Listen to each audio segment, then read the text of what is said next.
varu izlasīt. Fibonacci skaitļi. Kas tie tādi?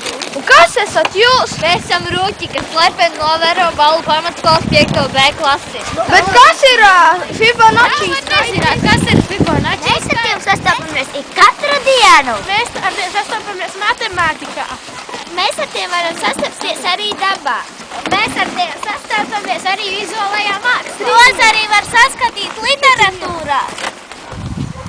Fibonacci skaitļi ir skaitļu virkne, ko saskaitot divus iepriekšējus skaitļus, iegūs nākošo skaitli. Parādiet man.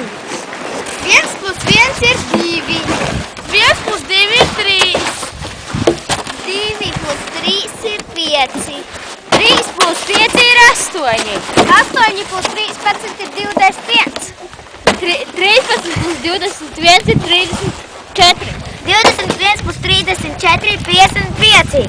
34 plus 55 ir 89. Tagad man viss ir skaidrs. Mēs esam Fibonacci skaitļu rūķi.